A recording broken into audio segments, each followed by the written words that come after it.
আসসালামু আলাইকুম রহমতুল্লাহ। আমি এম কে জামান, ইজি প্লাস বুকটির পক্ষ থেকে আপনাদের স্বাগত।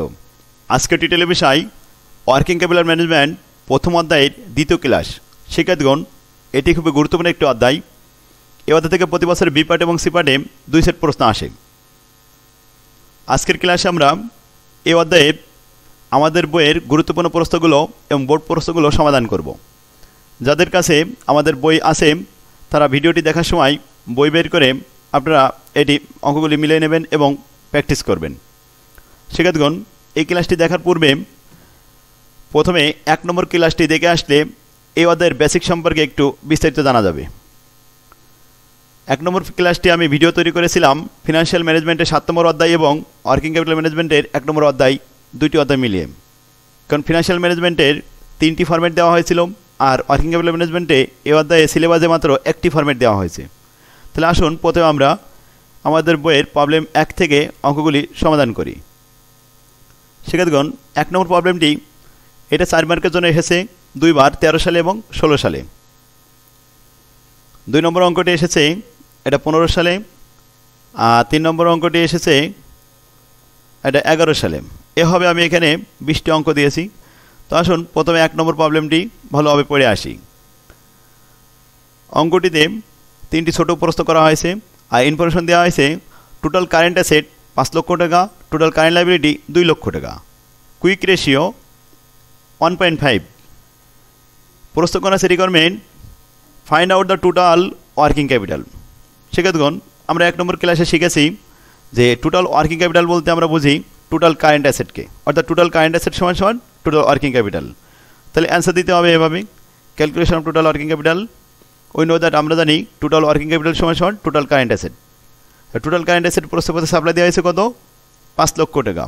তো এখানে 5 লক্ষ টাকা হলো অ্যান্সার, এটা অ্যান্সার হয়ে গেল। 2 নম্বর প্রশ্ন নিট ওয়ার্কিং ক্যাপিটাল। শিক্ষার্থীগণ, নিট ওয়ার্কিং ক্যাপিটাল সূত্র আমরা জানি টোটাল কারেন্ট অ্যাসেট থেকে টোটাল কারেন্ট লাইবিলিটি মাইনাস করলে যে ফলাফল থাকে এটাই হলো net working capital.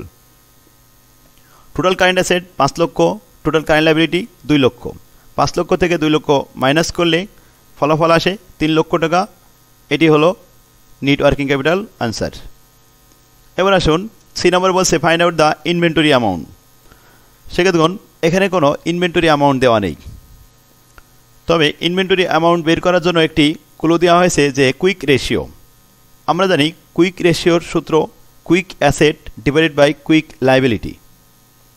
And quick asset কীভাবে বের হয়? কারেন্ট অ্যাসেট থেকে 2টি আইটেম মাইনাস করলে কুইক অ্যাসেট হয়। সেই 2টি আইটেমের নাম হলো প্রিপেইড এবং ইনভেন্টরি। তাই টোটাল কারেন্ট অ্যাসেট দেওয়া আছে, এখান থেকে আমরা মাইনাস করব প্রিপেইড এবং ইনভেন্টরি। যেহেতু প্রিপেইড নাই তাহলে প্রিপেইডের জায়গায় আমরা লিখব 0 বা 0, আর ইনভেন্টরি আমরা ফলাফলটা বের করে ফেলব। তো কুইক অ্যাসেট বললাম। এবার আসুন কুইক লাইবিলিটি। কুইক লাইবিলিটির সূত্র হলো current liability minus bank overdraft. শুধুমাত্র একটি আইটেম বাদ দিতে হয়। তাই টোটাল কারেন্ট লাইবিলিটি থেকে একটি লাইবিলিটি বাদ দিলে কুইক লাইবিলিটি হয়, সেটার নাম হলো ব্যাঙ্ক ওভারড্রাফট। তো আসুন আমরা সূত্রের মাধ্যমে এটা সমাধান করি। Calculation of inventory. We know that, আমরা জানি কুইক রেশিও সমান সমান quick asset divide by quick liability. Quick অ্যাসেটের সূত্র হলো current asset minus inventory minus prepaid expense divided by current liability minus bank overdraft, বাদ দিলে কুইক লাইবিলিটি বের হবে। এখন আসুন সূত্রে আমরা মান বসাই। কুইক রেশিওর মান প্রসেস সাপ্লাই দেওয়া হয়েছে 1.50 সমান সমান উপরে কারেন্ট অ্যাসেট 5 লক্ষ টাকা, ইনভেন্টরি দেওয়া নেই এটা লিখে রাখলাম, আর প্রিপেইড এটা 0, যেহেতু দেওয়া নাই এটা 0 ধরলাম, ডিভাইডেড বাই কারেন্ট লাইবিলিটি 2 লক্ষ টাকা মাইনাস ব্যাঙ্ক ওভারড্রাফট দেওয়া নেই, এজন্য 0 বসানো হলো। এবার আমরা 8 গুণন করব। তো এখানে প্রথমে 0টা উঠিয়ে দিলাম, দিয়ে এখানে 8 গুণন করি। 2 লক্ষর সাথে 1.5 গুণ হবে, আর 5 লক্ষ এই পাশে থেকে যাবে, 5 লক্ষ মাইনাস ইনভেন্টরি। 2 লক্ষর সাথে 1.5 গুণ করলে আসে 3 লক্ষ টাকা, আর এই পাশে ডাইনে পাশে থাকে 5 লক্ষ মাইনাস ইনভেন্টরি লেখা থাকলো। এখন ইনভেন্টরি আমরা সাইড চেঞ্জ করে পক্ষান্তর করলাম। ইনভেন্টরি এ পাশে মাইনাস ছিল, এ পাশে এসে প্লাস হলো, আর এ পাশের 3 লক্ষ টাকা প্লাস ছিল, ডাইনে পাশে যে মাইনাস করা হলো। 5 লক্ষ থেকে 3 লক্ষ বাদ দিলে ফলাফল থাকে 2 লক্ষ। এটি আনসার। তাহলে ইনভেন্টরি অ্যামাউন্ট কত বের হলো? 2 লক্ষ টাকা। শিক্ষার্থীগণ, আশা করি আপনারা বুঝতে পারছেন। এই অঙ্কটি 2 বার এসেছে 4 মার্কের আমাদের বইয়ের প্রবলেম নাম্বার 1। এবার আসুন প্রবলেম নাম্বার 2। খুবই সহজ একটা অঙ্ক। এখানে কিছু ইনফরমেশন দেওয়া হয়েছে। ইনফরমেশনটা বলা আছে raw material, note receivable, account receivable, note payable, account payable আর আউটস্ট্যান্ডিং এক্সপেন্স। এর মোট 6টি আইটেম আছে। এর মধ্যে আমাদের বের করতে হবে গ্রোস ওয়ার্কিং ক্যাপিটাল আর net working capital. Gross working ক্যাপিটালের সূত্র হলো টোটাল কারেন্ট অ্যাসেট। তাহলে প্রশ্নের ভিতরে কারেন্ট অ্যাসেট কতগুলো ছিল এগুলো আগে আমাদেরকে ফাইন্ড আউট করতে হবে। র মেটেরিয়াল এটা current asset, note receivable current asset, account receivable current asset, আর note payable current liability, account payable current liability, outstanding expense current liability. 3টা কারেন্ট লাইবিলিটি আর 3টা ছিল কারেন্ট অ্যাসেট। যেহেতু বলেছে গ্রোস ওয়ার্কিং ক্যাপিটাল অর্থাৎ মোট ওয়ার্কিং ক্যাপিটাল, তাহলে শুধুমাত্র কারেন্ট অ্যাসেটগুলো যোগ করে দিলেই আনসার চলে আসবে। তা আমরা জানি টোটাল অ্যাসেট সমান সমান gross working capital. Gross working capital আমরা এখানে লিখলাম টোটাল কারেন্ট অ্যাসেট, 3টি যোগফল 80,000 টাকা। এটি আনসার। এবার আসুন নোট পেবেল, অ্যাকাউন্ট পেবেল আর আউটস্ট্যান্ডিং। শিক্ষার্থীগণ, এগুলো তো কারেন্ট লাইবিলিটি। আমাদের বের করতে বলেছে দ্বিতীয় প্রশ্ন net working capital. Net working ক্যাপিটালের সূত্র জানি টোটাল কারেন্ট অ্যাসেট থেকে টোটাল কারেন্ট লাইবিলিটি মাইনাস করতে হয়। তাহলে যেহেতু কারেন্ট অ্যাসেট আমাদের যোগফল হয়েছে এখানে 80,000 টাকা, আর 3টি লাইবিলিটি, এই 3টা যোগ করে দেখি কত আসে, সেটা মাইনাস করব অ্যাসেট থেকে। তাহলে আসুন সূত্রটা লিখলাম নেট ওয়ার্কিং ক্যাপিটাল সমান সমান total current asset minus total current liability. প্রথমে কারেন্ট অ্যাসেটগুলো যোগ করে আমরা পেয়েছি 80,000 টাকা, আর কারেন্ট লাইবিলিটি 3টা যোগ করে পেয়েছি এখানে 70,000 টাকা। সেক্ষেত্রে তাহলে এই 70,000 টাকা আমরা 80,000 থেকে মাইনাস করব। মাইনাস করলে আমাদের ফলাফল থাকবে 10,000 টাকা। এটাই আনসার। তাহলে আশা করি আপনারা বুঝতে পারছেন যে 80,000 থেকে 10,000 টাকা কারেন্ট লাইবিলিটি মাইনাস করলে 10,000 টাকা অবশিষ্ট থাকে। এটাই নেট ওয়ার্কিং ক্যাপিটাল। শিক্ষার্থীগণ, এবার আসুন 11 সালে এটা এসেছে 4th ইয়ারে 3 নম্বর অঙ্কটি। তো আমরা এটা অ্যান্সার করি। প্রশ্নটি বলা হচ্ছে বৃষ্টি limited company provide the following particulars to determine the requirement amount of working capital. Working capital নির্ণয় করতে হবে যেখানে কোনো অ্যাসেটের পরিমাণ দেওয়া নেই, লাইবিলিটির পরিমাণ দেওয়া নেই। ইনফরমেশন দেওয়া আছে র মেটেরিয়াল প্রতি ইউনিট 8 টাকা, ডাইরেক্ট লেবার 3 টাকা, ওভারহেড 6 টাকা পার ইউনিট, টোটাল কস্ট 17 টাকা, প্রফিট 3 টাকা, সেলিং প্রাইস 20 টাকা। এই ইনফরমেশন দেওয়া হয়েছে। শিক্ষার্থীগণ, এরপরে অ্যাডিশনাল কিছু ইনফরমেশন। অ্যাডিশনাল ইনফরমেশন বলা আছে raw material in stock on average 1 month. Conversion period র মেটেরিয়াল গোডাউনে পড়ে থাকে 1 মাস, অর্থাৎ 1 মাসের র মেটেরিয়াল সবসময় গোডাউনে অবস্থান করে। তাহলে সারা বছরে কত র মেটেরিয়াল ইউজ হয়েছে সেটা আগে আমাদের বের করতে হবে। Material are in process on average half month. Working process থাকে, মেটেরিয়াল ওয়ার্কিং অবস্থায় থাকে হাফ মাস, অর্থাৎ 15 দিন মতো। Finish goods in stock on average 1 month.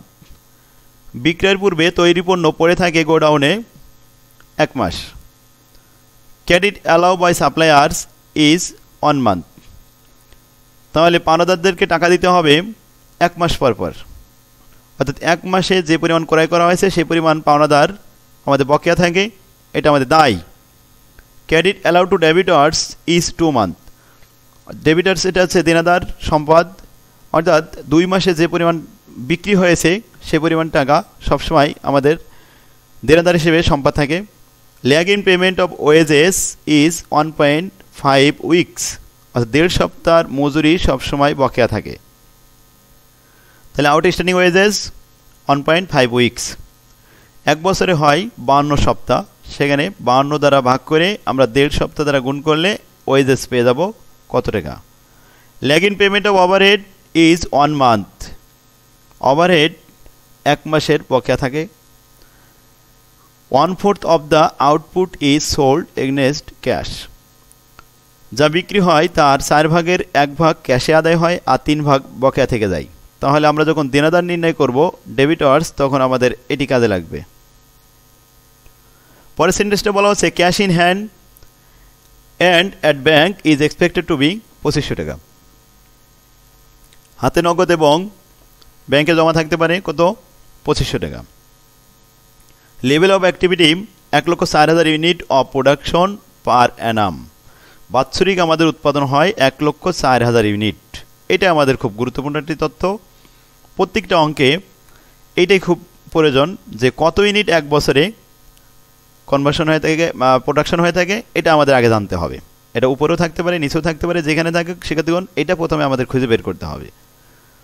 You may assuming that the production is carried on evenly throughout the year and wages and overhead occur similarly. Wages এবং ওভারহেডের conversion পিরিয়ডগুলো একইভাবে লিখতে হবে। মান্থলি লিখলে মান্থ লিখতে হবে দুইটাই, উইকলি লিখলে দুইটাই উইকলি লিখতে হবে, ডেইলি বেসিসে লিখলে দুইটাই ডেইলি বেসিসে লিখতে হবে। এই জন্য বলা হয়েছে অ্যাকোয়ার সিমিলারলি। শিক্ষার্থীগণ, আমাদের প্রশ্ন ছিল যে রিকোয়ারমেন্ট তৈরি করতে হবে, determine the requirement of amount of working capital. তাহলে আমরা জানি ওয়ার্কিং ক্যাপিটালের সূত্র হলো টোটাল কারেন্ট অ্যাসেট থেকে টোটাল কারেন্ট লায়াবিলিটি মাইনাস করতে হয়। তো কারেন্ট অ্যাসেট কোনগুলো? তো কারেন্ট অ্যাসেট আমরা এখানে দেখেছি raw material, working process, finish goods, debtors এবং ক্যাশ ইন হ্যান্ড। এই ছিল মোট কারেন্ট অ্যাসেট 5টি। কারেন্ট লায়াবিলিটি ছিল ক্রেডিটর্স মানে পাওনাদার, account payable, lag in payment of wages এবং lag in payment of overhead, 3টা লায়াবিলিটি ছিল। এছাড়া ব্যাংক ওভারড্রাফটও থাকতে পারে, কিন্তু এখানে নাই। শিক্ষার্থীগণ, তাহলে আমরা অঙ্কটি শুরু করি। যেহেতু অ্যামাউন্টগুলো দেওয়া নেই তাই একটা ছক তৈরি করতে হবে। তো 1 নম্বর ক্লাসে আমরা এই ছক সম্পর্কে বিস্তারিত আলোচনা করেছি। আজকে আমরা এখানে শুধু সমাধান করে দেব। দেখুন, প্রথমে কারেন্ট অ্যাসেটগুলো আমরা লিখলাম।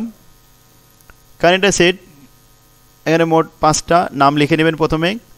তো raw material, working process, finish goods, debtors এবং ক্যাশ ইন হ্যান্ড, এই 5টা প্রথমে আমরা নাম লিখলাম। আর এরপরে আসুন এইগুলো আমরা এবার টাকাগুলো এই ক্যালকুলেশনের ভিতরে কীভাবে বসাতে হবে। যেহেতু প্রোডাকশন এক বছরে কত? 1,04,000 ইউনিট। তো 1,04,000 ইউনিট ম্যাটেরিয়ালগুলো ক্রয় করতে হয়। ওয়ার্কিং এখানে ম্যাটেরিয়াল হচ্ছে 8 টাকা করে। তো 8 টাকা প্রাইস ভাগ 12 মাস, এই 12 মাস দিয়ে ভাগ করলে, এবং কনভার্সন পিরিয়ড বলেছে র material in stock on average 1 month, conversion period মাত্র 1 মাস। তাহলে 12 মাস দিয়ে আমরা জানি এক বছরে 12 মাস, তো 12 মাস দিয়ে ভাগ দিয়ে 1 মাস দিয়ে গুণ করতে হবে। এবার আসুন ওয়ার্কিং প্রসেস। ওয়ার্কিং প্রসেস বলছে কনভার্সন পিরিয়ড হাফ মান্থ। তো ওয়ার্কিং প্রসেসের ভিতরে কী কী থাকে? শিক্ষার্থীগণ, ওয়ার্কিং প্রসেসটা আমাদের ওয়ার্কিং করে নিতে হবে। যে র ম্যাটেরিয়াল প্রথমে কার্য ওয়ার্কিং চলতি কার্যের ভিতরে র ম্যাটেরিয়াল হচ্ছে 8 টাকা, আর লেবার 3 টাকা এবং ওভারহেড 6 টাকা। কিন্তু যেহেতু এটা চলতি কার্য, এখনও ফিনিশ হয়নি, সেহেতু আমরা 3 টাকা এবং 6 টাকা লিখতে পারি না। এই লেবার এবং ওভারহেডের সবসময় 50% নিতে হবে যদি ওয়ার্কিং প্রসেস থাকে। আর যদি কখনও প্রস্তের ভিতরে লেখা থাকে 70%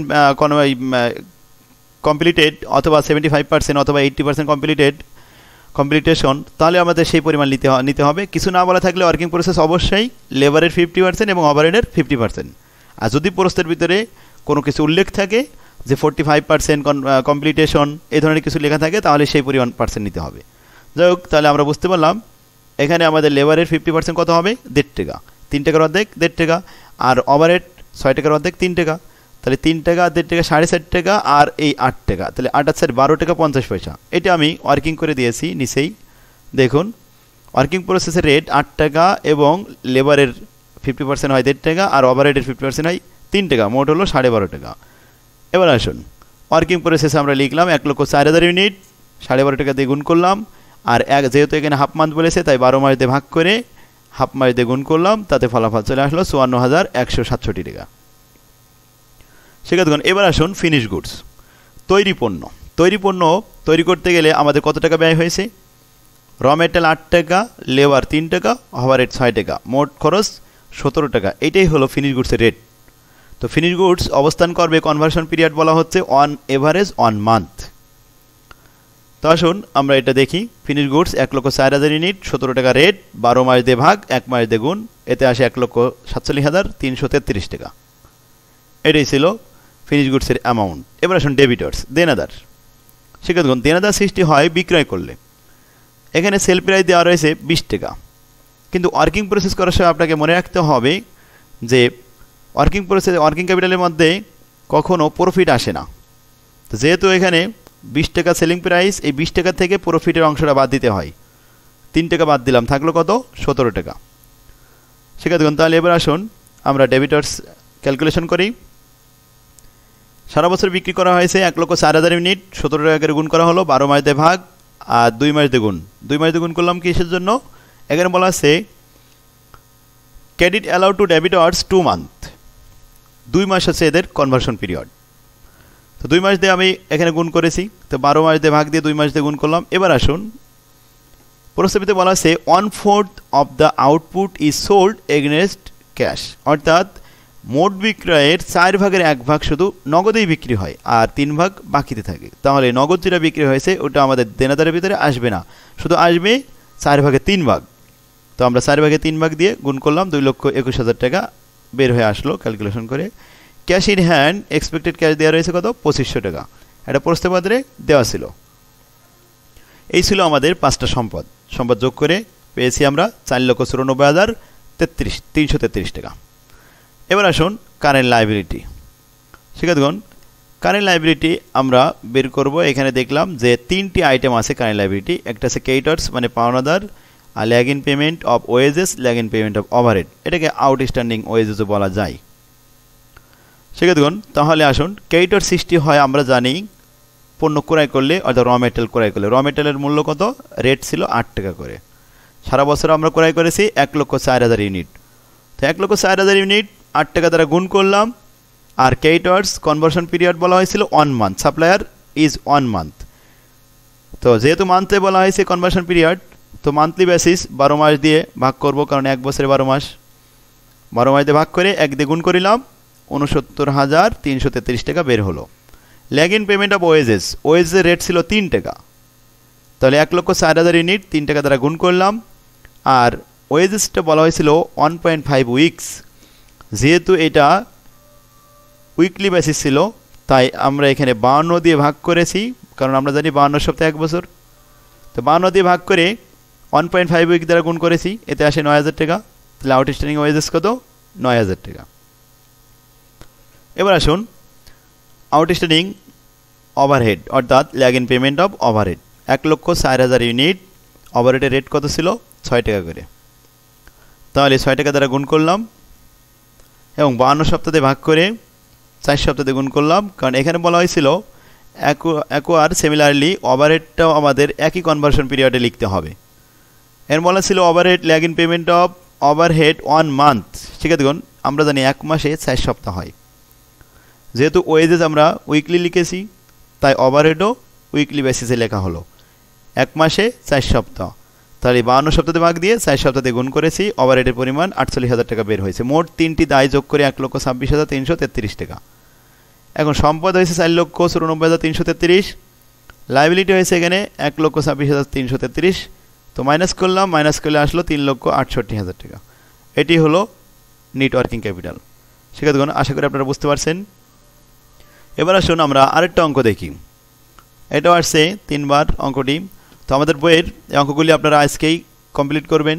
শিক্ষার্থীগণ, যখন ভিডিও দেখবেন তখন আপনারা ওই ফরম্যাটে অঙ্কগুলি সব সেদিনই কমপ্লিট করে ফেলবেন। প্রত্যেক দিন আমরা একটা করে ফরম্যাটের ক্লাস দিব, আর সেই ফরম্যাটের যতগুলো অঙ্ক আমাদের বইতে আছে সেগুলো সমাধান করবেন ইনশাল্লাহ। তাহলে দেখবেন খুব সহজে আপনি A+ পাবেন এই সাবজেক্টে। তো আসুন পরে অঙ্কগুলো এগুলো প্র্যাকটিস করবেন, দেখুন সব বোর্ড প্রশ্ন। তো এরপরে আমি আরেকটা জটিল প্রশ্ন সমাধান করে দিই। আজকে এগুলো সব আপনাদের হোমওয়ার্ক থাকবে, এগুলো সব কমপ্লিট করবেন। প্রথম ক্লাসে আমি এটা বুঝিয়ে দিয়েছি। আর এরপরে আসুন 7 নম্বর অঙ্কটি। এখানে আমি ইম্পর্টেন্ট দিয়েছি, এটা 4বার এসেছে অঙ্কটি, 9 সাল, 13 সাল, 16 সাল এবং 18 সালে। এই অঙ্কটির মূল উদ্দেশ্য বিবেচনা বিষয় ছিল যে এখানে ফিক্সড কস্ট দেওয়া হয়েছে। শিক্ষার্থীগণ, আমরা জানি যে প্রোডাকশন যতই বাড়ানো হয় ফিক্সড কস্ট কখনোই বাড়ে না। তাহলে এর মূল বৈশিষ্ট্য হলো ফিক্সড কস্ট। এই ফিক্সড কস্ট ছিল 2টা। প্রোডাকশন কমালেও ফিক্সড কস্ট একই থাকে, ফিক্সড কস্ট কখনো কমবে না। আর প্রোডাকশন বাড়ালেও ফিক্সড কস্ট কখনো বাড়বে না। তাহলে ওয়ার্কিং ক্যাপিটালের ভিতরে এর একটা প্রভাব পড়ে, সেজন্য এই অঙ্কটি আমরা দেখেছি। এখানে অনেকগুলো অঙ্ক দিয়েছি ফিক্সড কস্ট দিয়ে। প্রশ্নটা বলা আছে Crown Cement Limited has been operating at 24,000 unit, এখানে 24,000 ইউনিট প্রোডাকশন করে থাকে per year with the following cost structure during 2009 সালে। স্ট্রাকচারগুলো দেওয়া হয়েছে র মেটেরিয়াল 60 টাকা, ডাইরেক্ট লেবার 50 টাকা, ফ্যাক্টরি ওভারহেড 40 টাকা, অ্যাডমিন অ্যান্ড সেলিং ওভারহেড 10 টাকা, মোট 160 টাকা করে পার ইউনিট এবং প্রফিট 40 টাকা, সেলিং প্রাইস 200 টাকা। শিক্ষার্থীগণ, ডাইরেক্ট লেবারের ভিতরে ব্র্যাকেটে বলা হচ্ছে 40% ফিক্সড, তাহলে 40% ফিক্সড আর 60% ভেরিয়েবল। যদি প্রোডাকশন বাড়ানো হয় তাহলে যে 60% ভেরিয়েবল ছিল ওইটা বাড়বে, কমানো যদি প্রোডাকশন কমানো হয় তাহলে ওটা কমবে, কিন্তু এই 40% যে ফিক্সড আছে এটা কখনো বাড়বেও না কমবেও না। 80% যে ফিক্সড আছে এটা কখনো বাড়বে না কমবে না, কিন্তু 20% যে ভেরিয়েবল আছে ওইটা কিন্তু ওঠানামা করবে, বাড়বে বা কমবে। তাহলে এটা আমাদের ওয়ার্কিং করে নিতে হবে যদি আমাদের প্রোডাকশন বাড়ানো হয়, নিচেই দেওয়া হচ্ছে। আর এবার বসে 31 ডিসেম্বর 2009 সালে the company had the following balance inventory of র মেটেরিয়ালের কনভার্সন পিরিয়ড দেওয়া নেই, এখানে দেওয়া আছে ইনভেন্টরি অ্যামাউন্ট, ম্যাটেরিয়ালের অ্যামাউন্ট দেওয়া রয়েছে। এই অ্যামাউন্টটাকে ভাঙায়ে আমরা কনভার্সন পিরিয়ড তৈরি করে নেব।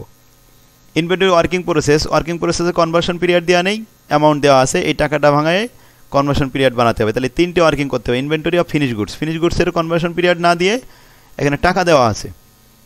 শিক্ষার্থীগণ, পরে বলা আছে it is estimated that the demand of the product will increase and the company is planning to increase production by 50% in the next year. পরবর্তী বছরে 50% বাড়াতে চাচ্ছে প্রোডাকশন। শিক্ষার্থীগণ, 24,000 উৎপাদন হয়, 24,000-এ 50% হয় 12,000, তাহলে 12,000 আর 24,000 যোগ করলে হয় 36,000 ইউনিট। অর্থাৎ পরবর্তী বছরে যদি 36,000 প্রোডাকশন করা হয় তাহলে ওয়ার্কিং ক্যাপিটাল কত হবে? তখন আমাদের দেখা যাবে ফিক্সড কস্ট বাড়বে না, শুধু ভেরিয়েবল কস্টটুকু বাড়বে। তো এটা আমাদের ওয়ার্কিং করতে হবে। তাহলে কয়টা ওয়ার্কিং করতে হবে? কনভার্সন পিরিয়ডের জন্য 3টে ওয়ার্কিং, আর ফিক্সড কস্ট এখানে 2টে ওয়ার্কিং আছে, মোট 5টা ওয়ার্কিং করে নিতে হবে। তারপরে অঙ্কটি শুরু করতে হবে।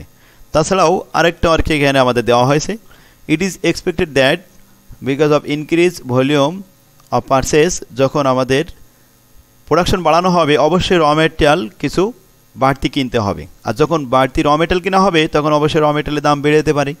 সেটাই বলা হয়েছে the supplier of raw material will reduce direct material cost by 10%। শিক্ষার্থীগণ, যে একত্রে যদি আমরা অনেকগুলো র মেটেরিয়াল ক্রয় করি তাহলে সেক্ষেত্রে দেখা যায় যে র মেটেরিয়ালের দাম অনেক সময় কম নেই। সেটাই হয়েছে যে একত্রে অনেকগুলো মাল ক্রয় করা হয়েছে, সেখানে আমাদের ডাইরেক্ট ম্যাটেরিয়ালের দাম ডিক্রিজ হয়েছে, রিডিউস মানে এখানে কম হয়েছে, দাম কমে গেছে। তাহলে একসাথে আমরা এখানে ছাড় পেয়েছি 10% ম্যাটেরিয়ালের উপরে। এবার আসুন, credit period of to debtors 3 month, পাওনাদার কনভার্সন পিরিয়ড হলো 3 মাস, অ্যান্ড ক্রেডিটর্স ডেবিটর্স হচ্ছে 3 মাস, দেনাদার হচ্ছে 3 মাস, অ্যান্ড ক্রেডিটর্স হচ্ছে পাওনাদার হলো 2 মাস। তাহলে আমাদের দেনাদার এবং পাওনাদারের কনভার্সন পিরিয়ড দেওয়া আছে। Lag in payment of wages, এটা ডেইলি বেসিসে দেওয়া আছে 15 দিন, অ্যান্ড এক্সপেন্সেস ওভারহেড 1 মান্থ, এখানে ওভারহেড দেওয়া আছে 1 মাস, monthly basis. You are required to estimated the working capital requirement for 2010 সাল assuming the minimum cash balance যদি হাতে থাকে 3 লক্ষ টাকা। সেক্ষেত্রে 9 সালের ইনফরমেশন আমাদের দিয়ে 10 সালে যে প্রোডাকশন 50% বাড়ানো হবে সেই 10 সালের ওয়ার্কিং ক্যাপিটাল করতে বলা হচ্ছে। তো আসুন আমরা অঙ্কটি করার পূর্বে একটা ছক করলাম। এই ছক প্রথমে পার্টিকুলার্স, ক্যালকুলেশন, টাকা। এবার আসুন ওয়ার্কিংগুলো একটু বুঝিয়ে আসি প্রথমে। তো আমরা এখানে ডেইলি বেসিস ধরে নিছি যে 1 বছরে কয় দিন? 360 দিনে হয় বছর। Debtors have been determine the at sales price, দেনাদার এখানে সেল প্রাইসে ধরা হয়েছে। সেক্ষেত্রে working number 1, calculation of raw material cost per unit. 60 টাকার 90% 54 টাকা হয়। 90% কোথায় পেলাম? এখানে 10% রিডিউস বলা হয়েছিল। যদি 10% কমানো হয় তাহলে পূর্বে যে রেট ছিল সেটা হচ্ছে 100%, 10% কমিয়ে হলো 90%। আগে ছিল 60 টাকা, এখন 90% করার পর হয়েছে 54, এই 54 টাকা হলো ম্যাটেরিয়ালের দাম। প্রোডাকশন ইউনিট পূর্বে ছিল 9 সালে 24,000 ইউনিট, এখন 50% বাড়ানো হবে, তাহলে 24,000-এর সাথে 50% বাড়ানো, অর্থাৎ এখানে 150% করেছি একবারে আমি, তাহলে মোট হয়েছে কত? 36,000 ইউনিট। আশা করি এটা বুঝতে পারছেন। এবার 3 নম্বর ওয়ার্কিংয়ে আসুন। ডাইরেক্ট লেবার আগে ছিল কত? 50 টাকা। এই 50 টাকার মধ্যে ফিক্সড ছিল 40% আর ভেরিয়েবল ছিল 60%। তো ফিক্সড 40% কত টাকা ছিল এটা আগে আমরা বের করি, কারণ ফিক্সড কস্ট কখনো বাড়বে না, এটা স্থির থাকবে। 50 টাকার 40% হয় 4×5 টাকা পার ইউনিট। তাহলে পার ইউনিট যদি 20 টাকা হয়, 9 সালে উৎপাদন ছিল 24,000 ইউনিট, 24,000 গুণন 20, তাতে আমাদের গুণ করে যে টাকা আসবে ওই টাকারে আমরা ইউনিটের সংখ্যা দ্বারা বর্তমান যে ইউনিটের সংখ্যা 36,000 দিয়ে ভাগ করবো। তাহলে প্রতি ইউনিট এখন আসে কত? 13 টাকা 33 পয়সা। সেক্ষেত্রে দেখুন 9 সালে যখন 24,000 উৎপাদন হয়েছিল তখন আমাদের প্রতি ইউনিটে ফিক্সড কস্ট ছিল কত? লেবার ফিক্সড কস্ট 20 টাকা, কিন্তু বর্তমানে ফিক্সড কস্ট আসছে আমাদের মাত্র 13 টাকা 33 পয়সা 10 সালের জন্য। ভেরিয়েবল কস্ট 20 টাকার 50 টাকার মধ্যে 60%, তাহলে 530, অর্থাৎ 30 টাকা ভেরিয়েবল কস্ট প্রতি ইউনিটের মধ্যে ছিল, এখনও 30 টাকায় আছে। কারণ ভেরিয়েবল কস্ট কখনো ইউনিট প্রতি কম বেশি হবে না, টোটালে কম বেশি হবে। তাহলে ইউনিট প্রতি 30 টাকা, আর আগের সে 20 টাকা হয়ে গেছে 13 টাকা 33 পয়সা, মোট হয়েছে কত? 43 টাকা 33 পয়সা ইউনিট প্রতি। লেবার খরচ এখন 43 টাকা 33 পয়সা। এর সাথে আমাদের 36,000 গুণ করলে হবে। এবার আসুন 4 নম্বর, ফ্যাক্টরি ওভারহেড। আগে ছিল 40 টাকা, 40 টাকার মধ্যে 80% ফিক্সড। তাই 40 টাকার 80%, 4×8 = 32, অর্থাৎ 32 টাকা শুধু পার ইউনিট ছিল। সেই 32 টাকা গুণ 24,000 ভাগ 36,000 ইউনিট, বর্তমানে ইউনিট প্রতি আসে মাত্র 21 টাকা 33 পয়সা। আর ভেরিয়েবল ছিল 20%, 40 টাকার 20% কত হয়? 4 দুগুণে 8 টাকা, ওই 8 টাকায় আসে। তাহলে 8 টাকার 21 টাকা মিলে 29 টাকা 33 পয়সা। সেক্ষেত্রে দেখুন এই ছিল আমাদের ফ্যাক্টরি ওভারহেড। আর বাড়তি অ্যাডিশনাল একটা ইনফরমেশান ছিল, অ্যাডমিন অ্যান্ড সেলিং, এটা বিক্রি করতে গেলে খরচ হয় 10 টাকা পার ইউনিট। তাহলে মোট ওভারহেড 29 টাকা 10 টাকা 39 টাকা 33 পয়সা। যখন আমরা ফ্যাক্টরি ওভারহেড লিখব তখন আমাদের লিখতে হবে 29 টাকা 33 পয়সা, আর টোটাল ওভারহেড 39 টাকা 33 পয়সা। সেলিং ওভারহেড যোগ করা হয়েছে। এই ছিল আমাদের 4 নম্বর ওয়ার্কিং। এবার আসুন 5 নম্বর ওয়ার্কিংয়ে। আমাদের ওয়ার্কিং প্রসেস বর্তমানে র মেটেরিয়াল 54 টাকা, আর লেবার 43 টাকার 50%, ওভারহেড এখানে আমাদের 29 টাকার 50%। সেক্ষেত্রে দেখুন তাহলে আমরা দেখি 54 টাকা আর 43 টাকার 50% হলো 21 টাকা 67 পয়সা, আর এদিকে 29 টাকা 33 পয়সার 50% কত? 14 টাকা 67 পয়সা, মোট কত? 90 টাকা 34 পয়সা। এটাই হলো ওয়ার্কিং প্রসেস। টোটাল কস্ট, র মেটেরিয়াল 54 টাকা, লেবার 43 টাকা 33 পয়সা, ওভারহেড 29 টাকা 33 পয়সা। এটা আমাদের আসলো টোটাল কস্ট অফ প্রোডাকশন। এবার আসুন কস্ট ফর ডেবিটর্স। দেনাদারের জন্য আমরা কস্ট নির্ধারণ করলাম এই 126 আর 10 36, তাহলে 54 টাকা 43 টাকা 29 টাকা 33 পয়সা আর 10 টাকা মিলে 136 টাকা 63 পয়সা।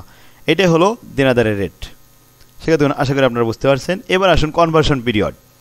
আমাদের কনভার্সন পিরিয়ড দেওয়া ছিল না 3টা, এটা ছিল র material, working process, finish goods, এগুলো টাকা দেওয়া ছিল। আবার একটু দেখে নিয়ে আসি প্রশ্নটা।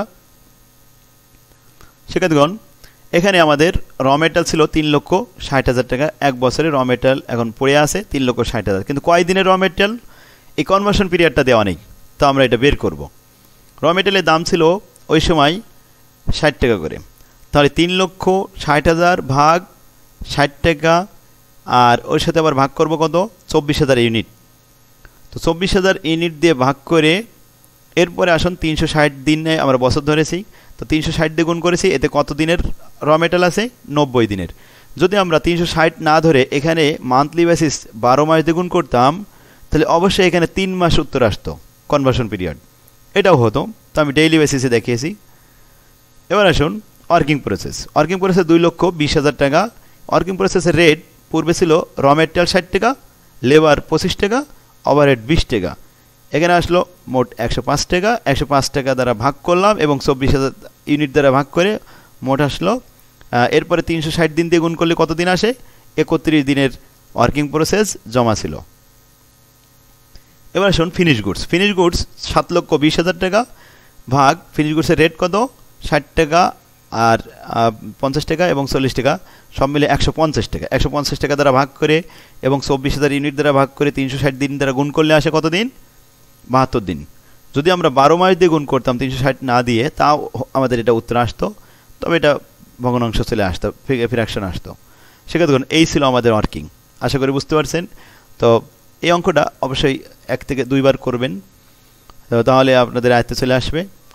সেক্ষেত্রে দেখুন এখন আমরা সম্পদগুলো দেখে আসি। প্রথম raw material, working process, finish goods আর ডেবিটার্স এবং cash in hand.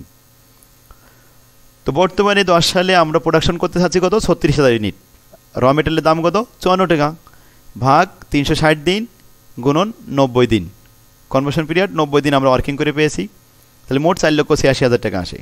Working process 36,000 unit গুণন 90 টাকা 34 পয়সা, এটা হচ্ছে রেট। আমরা এখানে ওয়ার্কিং করেছি, ওয়ার্কিং করে পেয়েছি 5 নম্বর ওয়ার্কিং। এই ছিল ওয়ার্কিং প্রসেসের রেট, 90 টাকা 34 পয়সা ভাগ 360 দিনে বছর, আর কনভার্সন পিরিয়ড ওয়ার্কিং করে পেয়েছি কত? 31 দিন। এই ছিল আমাদের 2,80,054 টাকা সম্পদ। ফিনিশ গুডস 36,000 গুণন 126 টাকা 66 পয়সা, এটা গুণ করলাম, এবার ভাগ করলাম 360 দিন দিয়ে, 72 দিন দিয়ে কনভার্সন পিরিয়ড দিয়ে গুণ করলাম, এতে আসলে 9,11,952 টাকা। ডেবিটার্স 36,000 ইউনিট, বিক্রয় মূল্যটা এখানে আমাদের টোটাল কস্টে লিখেছি 136 টাকা 66 পয়সা ভাগ 360 দিন আর ইন্টু 90 দিন কনভার্সন পিরিয়ড। এই ছিল ডেবিটার্স। সেক্ষেত্রে দেখুন 136 টাকা আমরা পেয়েছি কোথায়? আমি এটা দেখাই। এটা সেলিং ওভারহেড যোগ করার পরে এই যে ডেবিটার্সের রেট কত? 136 টাকা 66 পয়সা। এরপর আসুন ক্যাশ ইন হ্যান্ড। প্রসেস সরাসরি বলা আছে ক্যাশ ইন হ্যান্ড কত? 3 লক্ষ টাকা। মোট সম্পত্তি যোগ করে 32,07,946 টাকা। এবার আসুন লাইবিলিটি। লাইবিলিটি 3টা। Creditors, lag in payment of wages, lag in payment of overhead. তো আসুন 36,000 ইউনিট, ক্রেডিটরের রেট সবসময় র মেটেরিয়ালের রেট। র মেটেরিয়াল রেট কত? 54 টাকা ভাগ কনভার্সন পিরিয়ড আমাদের 60 দিন ধরা হয়েছে, এই জন্য 360 দিয়ে ভাগ করে 60 দিয়ে গুণ করা হয়েছে 3,54,000। সেমভাবে lag in payment of wages 36,000 unit গুণন 43 টাকা 33 পয়সা ভাগ 360 দিন গুণন 15 দিন কনভার্সন পিরিয়ড 64,995 টাকা। এবার আসুন ওভারহেড। 36,000 ইউনিট গুণন ওভারহেডের রেট 39 টাকা। সেক্ষেত্রে এই ওভারহেডের মধ্যে আমাদের ফ্যাক্টরি ওভারহেড আছে, সেলিং অ্যান্ড অ্যাডমিন ওভারহেড আছে। মোট হলো কত? 29,10 39 টাকা 33 পয়সা ভাগ 12 মাস গুণ 1 মাস কনভার্সন পিরিয়ড বলা ছিল, গুণ করলাম 1,70,990 টাকা। এটা মোট দায় আসলো 5,06,985 টাকা। 32,07,946 থেকে 5,03,985 টাকা মাইনাস করলে 27,09,61 টাকা। এটি হলো নেট ওয়ার্কিং ক্যাপিটাল অ্যান্সার। সেক্ষেত্রে আশা করি আপনারা বুঝতে পারছেন। তো এখানে আমি ফিক্সড ওভারহেডের যে সমস্ত আইটেমগুলো ছিল, এই ধরনের জটিল আইটেম অঙ্কগুলো এখানে দিয়েছি। সেক্ষেত্রে তো আজকের ক্লাসে আপনারা এগুলো প্র্যাকটিস করবেন। আমি আজকে ক্লাসে আপনাদের এগুলো হোমওয়ার্ক দিচ্ছি। আশা করি আপনারা বুঝতে পারছেন। এটা আসছে 13 সালে, অঙ্কটা আসছে 14 সাল। এখানে দেখুন, এখানে 40% ফিক্সড, 80% ফিক্সড লেখা আছে, তো এটা অবশ্যই করবেন। এরপরে আসুন, এটা 14 সালে আসছে। তো আমাদের বইটা এখনও যাদের কাছে নেই তারা বইটা খুব দ্রুত সংগ্রহ করেন। আর স্ক্রিনে আমাদের যে নাম্বারটা দেওয়া আছে, এই নাম্বারে যোগাযোগ করলে কুরিয়ার সার্ভিসের মাধ্যমে আপনারা এটা নিতে পারেন নিশ্চিন্তে। সেখানে দেখুন, তাহলে 13 নম্বর অঙ্কটি 15 সালে আসছে, এরপরে 14 নম্বর অঙ্কটি 16 সালে আসছে, এরপরে 15 নম্বর অঙ্কটি এটা 16 সালে আসছে। এডিউ 7 কলেজে আসছিল, এটা খুব সহজ একটা অঙ্ক। এখানে 52,000 ইউনিট ছিল, আর এখানে ম্যাটেরিয়াল, লেবার, ওভারহেড এবং সেলিং ওভারহেডের রেট দেওয়া ছিল। কনভার্সন পিরিয়ডগুলো সব উইকে দেওয়া আছে, অনেক সহজভাবে। আর 16 নম্বর অঙ্কটা এটাও আসছে, এটা আসছে 16 সালে, অনেক সহজভাবে অঙ্কটা আসছে। 17 নম্বর এই অঙ্কটি আসছে 17 সালে, ন্যাশনাল ইউনিভার্সিটি। সেক্ষেত্রে এই অঙ্কগুলি তাহলে আজকে আপনাদের কাছে হোমওয়ার্ক দেওয়া থাকলো। আর ভালো ফলাফলের জন্য আমি সর্বদাই বলি যে একটা ভালো বই খুবই প্রয়োজন, কারণ একজন শিক্ষার্থীর কাছে সবথেকে গুরুত্বপূর্ণ একটা ভালো বই। একটা ভালো বই একজন শিক্ষকের মতো ভূমিকা রাখে। তো শিক্ষার্থীদের কথা মাথায় রেখে আমি ইজিপ্লাস নোটগুলো এভাবে খুব সুন্দরভাবে সাজাই দিয়েছি। তো আপনারা টাকার কথা চিন্তা না করে একটা ভালো ফলাফলের জন্য অবশ্যই বইটা সংগ্রহ করেন। আর যারা নিকটতম লাইব্রেরিতে পাচ্ছেন না তাদের জন্য ভালো পরামর্শ হলো যে স্ক্রিনে যে নাম্বারটা আছে এই নাম্বারে যোগাযোগ করে আমার সাথে যোগাযোগ করেন, কুরিয়ার সার্ভিসের মাধ্যমে বইটা সংগ্রহ করেন। শিক্ষার্থীগণ, তাহলে আজকের ক্লাস আমরা এখানে শেষ করতে পারি। আল্লাহ হাফেজ, আসসালামু আলাইকুম রহমতুল্লাহ।